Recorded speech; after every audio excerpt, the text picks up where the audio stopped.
जय हिंद। मैं सुनील यादव। यूपीएससी का रिज़ल्ट आ चुका, फाइनल रिज़ल्ट 2020 का, और विभिन्न विद्यार्थियों ने इसमें अच्छे रैंक हासिल की हुई है। आप जानते हैं कुल इस बार 761 विद्यार्थी पास हुए हैं, फाइनल लिस्ट में सेलेक्ट किए गए हैं। कुछ हालांकि अभी भी अनंतिम सूची में शामिल हैं। जो विद्यार्थी सेलेक्ट हुए हैं इस बार में, उनको बहुत सारी शुभकामनाएँ। और वे विद्यार्थी जो कि किन्हीं कारणों से अंतिम लिस्ट में शामिल नहीं हो सके हैं, उन्हें भी बहुत सारी शुभकामनाएँ। या वे विद्यार्थी भी जो कि मेंस से बाहर हो गए थे या इंटरव्यू से बाहर हुए हैं, सभी की बात कर रहा हूँ मैं, उन सभी को शुभकामनाएं। बिल्कुल डिप्रेस होने की ज़रूरत नहीं है। नहीं हो पाए इस बार किन्हीं भी कारणों से, कोई दिक्कत की बात नहीं है। नेक्स्ट टाइम आपका ज़रूर होगा और आपका भी समय आएगा। बस लगे रहना, डटे रहना, हिम्मत नहीं हारना साहब, है ना। क्योंकि देखिए, जो फाइनली इंटरव्यू देकर बाहर हुआ है या जो ऑल इंडिया टॉपर बना है या 761वीं रैंक पर जो बंदा आया है, इनके ज्ञान इत्यादि वगैरह में कोई बहुत ज़्यादा अंतर नहीं होता। आपको क्लियर बता दें, वो तो थोड़ी सी समय, परिस्थितियाँ, एक लक इत्यादि फैक्टर भी होते हैं। प्रेजेंटेशन, कई बार माइंडसेट की बात होती है कि अपना कहाँ क्या दिमाग घूम गया, उसके पहले क्या कहती परिस्थितियाँ, बहुत सारी चीज़ें हो जाती हैं। तो इसलिए मान लीजिए कि इन केस नहीं भी हो पाया सिलेक्शन किन्हीं भी कारणों से, तो ज़्यादा टेंशन लेने की बात नहीं है। अगली बार अपना और भी अच्छा दीजिएगा, बेस्ट दीजिएगा, है ना। जिस बार जो कि विद्यार्थी इस बार सेलेक्ट हुए हैं, यदि हम बात करें एक एक करके, जो फर्स्ट रैंक पर आए हुए हैं 2020 में, शुभम कुमार जी हैं, आईआईटी बॉम्बे से इन्होंने किया हुआ है साहब, तैयारी की इन्होंने और इस बार टॉप किया उन्होंने। सिविल इंजीनियर है ये भी। टॉप 3 में आने वाले तीनों ही आपके इस तरह के बैकग्राउंड से बिलोंग कर रहे हैं। दूसरे नंबर पर मध्य प्रदेश के लिए बड़े गर्व की बात है साहब। दूसरे नंबर पर मध्य प्रदेश की आई है जागृति अवस्थी। बहुत समय के बाद में आपको मध्य प्रदेश का नाम, भोपाल शहर का नाम, इंदौर इत्यादि वगैरह के नाम सुनने के लिए मिल रहे हैं कि हाँ, आईएएस में यहाँ कोई बंदे या बच्चे सेलेक्ट हुए हैं। ये बहुत अच्छी खबर है। जागृति जी एक बहुत ही, कहना चाहिए कि एग्जाम्पल सेट किया है। लंबे समय तक उनको याद रखा जाएगा मध्य प्रदेश के संदर्भ में। साहब हाँ, वो थी, यहाँ से सेलेक्ट हुई थी, आईएएस के लिए ही सेलेक्ट हुई थी। बहुत ही गर्व की बात है सभी के लिए, ना केवल उनके और उनके परिवार के लिए, पूरे मध्य प्रदेश के लिए बड़े गर्व की बात है कि ऑल इंडिया सेकंड रैंकिंग उन्होंने क्लियर की है, सिक्योर की है। बहुत ही शानदार, उन्हें बहुत बहुत बधाई।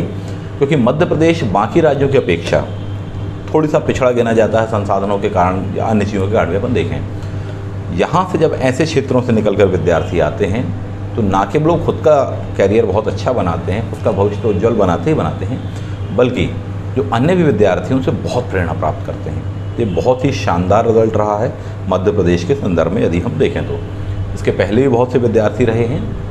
वर्तमान में जो जबलपुर कलेक्टर हैं वो भी स्वयं भोपाल से रहे हैं ना। उनकी 49 रैंक थी शायद 2008-9 समथिंग के आसपास में, जो वर्तमान में जबलपुर शहर के कलेक्टर हैं, है ना। ये भी एक बहुत अच्छा रहा। थर्ड रैंक पर हम देखते हैं जो व्यक्ति आए हुए हैं वह भी क्या है, इंजीनियरिंग बैकग्राउंड से बिलोंग कर रहे हैं। अंकिता जैन जी नाम हमको मिलता है। अभी लिस्टें आना शुरू हो चुकी हैं, आ ही रही हैं। इसमें और भी यदि हम बात करें हिंदी माध्यम के विद्यार्थियों के बारे में, कौन कौन से किस किस रैंकों पर आए हुए हैं। गत वर्षों की अपेक्षा हिंदी माध्यम का परिणाम काफ़ी अच्छा रहा है। इस बार प्रियंका जी पुनः हिंदी माध्यम में टॉप पर रही हैं। 2019 के एग्ज़ाम में उन्होंने 257 नंबर की रैंक क्लियर की थी, जबकि 2020 के सिविल सर्विसेज एग्ज़ाम में उन्होंने 121वीं रैंक क्लियर की हुई है। चामोली से बिलोंग करती हैं। बहुत ही, कहना चाहिए कि उतनी ज़्यादा सुविधाओं वाला ज़िला नहीं है, अनेक मामलों में पिछड़ा हुआ है। इवन इंटरनेट कनेक्शन तो छोड़िए, कॉल रिसीव करने के लिए पहाड़ों पर जाना पड़ता है, ये सिचुएशन है। वहाँ से निकलकर 121वीं रैंक में आना, देश के अनेक ऐसे जो रिमोट एरियाज़ हैं, पिछड़े क्षेत्र होते हैं, वहाँ के विद्यार्थियों के लिए ज़बरदस्त एग्जाम्पल सेट किया साहब कि जब वो इतनी कठिन परिस्थितियों के बावजूद कर सकती हैं, किसान परिवार की बेटी, तो निश्चित रूप से आप भी कर सकते हो। एक शानदार उदाहरण है साहब, अपने आप में एक श्रेष्ठतम एग्जाम्पल है ना। और ख़ास बात तो ये देखिए साहब, दो बार 2019 में भी 257 नंबर की रैंक और 2020 में 121वें नंबर की रैंक। तो रैंकों में भी लगातार आप सुधार देखेंगे। तो इस बार हिंदी मीडियम का जो फर्स्ट टॉपर रहा है वह रहा है प्रियंका जी।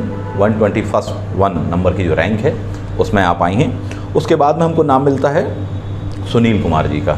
246 नंबर की रैंक इनकी रही है। हिस्ट्री इनका ऑप्शनल रहा है। प्रियंका जी का ऑप्शनल मेरे ख्याल से एंथ्रो था, शायद देख लीजिएगा एक बार, एग्जैक्टली मुझे याद नहीं है।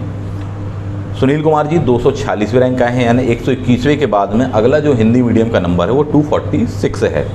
History optional. दो ही सब्जेक्ट आपको देखने को मिलेंगे मैक्सिमम मोटे तौर पर हिंदी मीडियम के संदर्भ में भी, Hindi literature and second one is history. ये दो ही सब्जेक्ट रहे हैं जिनको लेकर आप कहें कि हाँ बार बार ये नाम आपको सुनने को मिला। हालांकि टॉपर्स के सब्जेक्ट ऐसे नहीं है कि हर साल फिक्स रहे हों, आप पिछले 10 सालों को उठाकर देखें तो बार बार डिफरेंट सब्जेक्ट से टॉपर्स रहे हैं। तो इसलिए ये कहना कि नहीं कोई एक खास सब्जेक्ट ही बहुत ही ऐसा कुछ होता है तो वो भी गलत हो जाएगा, बहुत अतिवादी सा विचार हो जाएगा। लेकिन ये है कि हाँ कुछ रिज़ल्ट को यदि आप देखें या कुछ खास फील्ड को लेकर, हिंदी मीडियम को लेकर, तो आप कह सकते हैं कि हाँ इतिहास यानी हिस्ट्री सब्जेक्ट वाले और हिंदी साहित्य वाले हिंदी मीडियम में काफ़ी आगे रहे हैं, उनको एडवांटेज मिला है। और स्वाभाविक सी बात है कि इंग्लिश मीडियम के सापेक्ष में लीड कर पाना वजह है उसकी हिंदी साहित्य कंपटीशन का ना होने या उतनी अच्छी समझ या जानकारी हिंदी माध्यम को होना। इतिहास वो विषय हैं जो कि फ्लैट कहलाते हैं, जितना रिसर्च उस पर मैक्सिमम टॉप लेवल की होनी थी 99% हो चुकी, 1% है जो कि करंट से कुछ अपडेशन होगा। तो यही वजह है कि उस पर किताबें भी उपलब्ध हैं, बहुत ही पुराने सब्जेक्ट्स हैं ये, तो उससे लाभ मिलता है। कोई नए नए ऐसे कुछ खास इनोवेशन या कोई बहुत नई रिसर्च आपको उसमें बहुत ज़्यादा नहीं पूछी जाती, ना ही आता है उस पर कोई ऐसा खास क्वेश्चन। तो उसका मतलब है कि स्टैटिक हैं, इन्फॉर्मेशन आसानी से उपलब्ध होती है। यही वजह है कि हिंदी साहित्य और हिंदी आपका इतिहास विषय हिस्ट्री सब्जेक्ट, इस पर बच्चे विद्यार्थी हिंदी मीडियम के विशेषकर काफ़ी अच्छा परफॉर्म करते हैं। इंग्लिश मीडियम के भी करते हैं, कोई बात ही नहीं है। तो first rank Hindi medium Priyanka ji 121वें नंबर की। सेकंड रैंक यदि हम बात करें हिंदी मीडियम 246 नंबर के Sunil Kumar ji, history optional. Third rank यदि हम बात करें गिरधारी लाल जी हैं, 387 नंबर की उनकी रैंक आई है। अद्भुत व्यक्ति हैं आप गिरधारी लाल यादव जी, बहुत ही प्रतिभाशाली व्यक्ति कहलाने वाले हैं गिरधारी जी। रीज़न क्या है, ये लगातार सेलेक्ट हुए साहब जी गिरधारी लाल मीणा जी 2018 में, 2019 में, 2020 में, लगातार तीनों वर्ष सिविल सर्विसेज में उन्होंने सफलता प्राप्त की हैं, रैंक अपने उन्होंने सिक्योर लगातार किए हैं। तो ये बड़े गर्व की बात है कि साहब ऐसी पृष्ठभूमि से निकलकर इतने बेहतरीन एग्जाम्पल सेट करने, साहब एक नहीं दो नहीं तीन बार सिलेक्शन, काबिल तारीफ, वो भी किस मीडियम को लेकर, हिंदी मीडियम। तो ये बड़े ही गर्व की बात होती है साहब। क्या है कि दुनिया या देश हो टॉप लेवल पर, कभी भी ध्यान रखना कैसे चलती है, उदाहरणों से चलती है। जितने महान उदाहरण सामने आते हैं लोग उतने ही महानता के अगले कदम उठाते हैं। इन्होंने जो एग्जाम्पल रखा है काबिल तारीफ़ है, बहुत लोगों के लिए मोटिवेशनल बनने वाले हैं साहब, ये काबिल तारीफ़ कहूँगा मैं तो। चौथे नंबर पर आ जाइए, भानु प्रताप जी हैं, 372 नंबर की रैंक मिलेगी इनकी। इनका भी हिंदी लिटरेचर था, जैसे कि गिरधारी लाल जी का हिंदी लिटरेचर था। उनके पश्चात में देवेंद्र प्रकाश जी हैं, 471 नंबर की रैंक है उनकी, अगेन हिंदी लिटरेचर। आनंद सिंह है 533 नंबर पर, इतिहास यानी हिस्ट्री ऑप्शनल इनका रहा है। 300 प्लस सभी ने नंबर लगभग स्कोर किए हुए हैं और इस प्रकार से अपनी रैंक सिक्योर की है यूपीएससी में। यदि अपन गौर से देखें तो फर्स्ट हिंदी मीडियम 121वीं रैंक, सेकंड 246 नंबर की रैंक, थर्ड 387 नंबर की रैंक, चौथा 372, पाँचवा 471, छठवें व्यक्ति देखें 533। ये अभी जो लेटेस्टली हमारे पास में कहना चाहिए कि डेटा प्राप्त हुए हैं उसके अकॉर्डिंग बता रहे हैं। हो सकता है कुछ नाम हमसे चूक गए हों, ऐसा बिल्कुल हो सकता है, क्योंकि अभी बहुत सारी सूचनाएं सार्वजनिक होना या सामने आना बाकी हैं। थोड़ी सा जैसे रिजल्ट आए तत्काल में ये बना रहे हैं, उस हिसाब से जो आइडिया मिला है वह जानकारी आपको दे रहे हैं। हो सकता है शायद मैं किसी का नाम बताना चूक गया हूँ, यदि ऐसी कोई जानकारी आपको हो तो बताइएगा। अब यहाँ पर देखा जाए इन सभी को बधाइयाँ इत्यादि वगैरह सारी बातें, एक प्रश्न यहाँ पर निकल कर आता है और जिस पर मैं काफ़ी डिटेल में आपसे बात करना चाहूँगा, हालांकि इस वीडियो में तो नहीं, अगले वीडियो में। वो प्रश्न ये है कि क्या वजह है कि हिंदी मीडियम से या अन्य माध्यमों से टॉपर्स जो होते हैं वो प्रायः कम होते हैं या बहुत पीछे रैंक में होते हैं। ठीक, मैक्सिमम टॉपर इंग्लिश मीडियम्स के ही होते हैं। क्या वजह है ऐसी? 2020 में भी आप देखें टॉपर नंबर 1 के बारे में आप बात करें, शुभम कुमार जी इंग्लिश मीडियम। 2019 के बारे में बात कर लें, Pradeep Singh ji English medium first rank आए थे। 2018 की बात कर लें, कनिष्क कटारिया। मतलब जितना आप लाइन से देखो आज तक का यूपीएससी का इतिहास, लाइन से आपको इंग्लिश मीडियम। क्या वजह है इंग्लिश मीडियम का विद्यार्थी ही टॉपर क्यों होता है? क्या वजह है साहब? ठीक, अनेक माध्यमों के विद्यार्थी, विशेषकर हिंदी माध्यमों के विद्यार्थियों का रिजल्ट देखा जाता है कि 2010 के पहले तक काफ़ी संख्या इनकी हुआ करती थी। आप यदि उठाकर देखें कि हिंदी मीडियम से हाईएस्ट रैंक पर आया हुआ कोई कैंडिडेट, जहाँ तक मुझे याद है 2008 या 9 था, हिंदी लिटरेचर लेकर छत्तीसगढ़ की थी मैडम, वो थी 3rd रैंक पर साहब। यानी हाईएस्ट रैंक क्या अभी तक की? 3rd रैंक है सिविल सर्विसेज में किसी हिंदी मीडियम की। उसके बाद से रैंक कभी आई नहीं, और अब तो आप रैंक देख ही रहे हैं कि साहब फर्स्ट रैंकर भी क्या है, 121 नंबर का है। ऐसा क्यों होता है?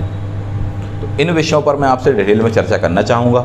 अनेक विद्यार्थी इनको लेकर पूर्वाग्रहों में भी आ जाते हैं, उनको संदेह भी होता है, कई समस्याएं भी होती हैं, लगता है कि नहीं हमारे साथ में भेदभाव भी हुआ है, कई को लगता है कि वाकई में हुआ, कुछ को लगता है ऐसा कुछ भी नहीं होता है, मेहनती जो विद्यार्थी वो तो सिक्योर करते हैं रैंक। तो इन चीज़ों को लेकर मैं आपसे बात करूँगा, और मैं अपने तरफ से कुछ चीज़ें ऐसी बताने का प्रयास करूँगा कि ऐसे क्या समाधान होने चाहिए कि जिससे विद्यार्थियों में जो संदेह उत्पन्न हो जाता है कि नहीं हमारा मीडियम ऐसा होने का वैसा होने का, ये ना हो। ऐसे क्या क्या समाधान हो सकते हैं, इन सभी विषयों पर एक अलग वीडियो में हम डिटेल में बात करने का प्रयास करेंगे, जो कि इसके बाद में आपको मिलेगा। तो बहरहाल इस वीडियो में हिंदी माध्यम के तथा इंग्लिश मीडियम के जो भी विद्यार्थी हैं जिन्होंने सफलता प्राप्त की, उन सभी को बहुत बधाई। जो अंतिम रूप से चयनित नहीं हो पाए उनको भी बहुत बधाई और बहुत शुभकामनाएं कि आप इतने हायर लेवल तक पहुँचे। ये बड़ी बात है कि आप वहाँ इंटरव्यू से फाइनली आप लौटे हैं। इस बार ना सही, अगली बार किस्मत आपके साथ में होगी। अपने प्रयास को बिल्कुल निरंतर जारी रखिएगा, अपने संघर्ष को लगातार बढ़ाते रहिएगा। निश्चित रूप से आपका भविष्य उज्ज्वल होगा और आप बहुत से माइलस्टोन ऐसे तय करेंगे। इवन आप इस बार का भी उठाकर देख लें, जागृति अवस्थी जी के बारे में आप देखेंगे तो फर्स्ट जब उनका अटैम्प्ट था तो वो प्रीलिम्स क्वालिफाई नहीं कर पाई थी, लेकिन अब वो ऑल इंडिया टॉपर हैं साहब। उसका मतलब ये है कि हो जाता है कभी को कि नहीं हो पाया सिलेक्शन या उतनी अच्छी रैंक नहीं आ पाई, अगली बार नेक्स्ट टाइम और अच्छे से प्रयास कीजिएगा, पूरी पॉजिटिविटी के साथ में, एक सकारात्मक ऊर्जा के साथ में। निश्चित रूप से बहुत अच्छे परिणाम मिलेंगे और आप सभी से, आप लोगों के उन मेहनत से, उन कार्यों से अन्य विद्यार्थी भी काफ़ी प्रेरित होने वाले हैं। आप सभी को मेरी ढेर सारी शुभकामनाएं। मिलते हैं अगले वीडियो में। Thank you. जय हिंद।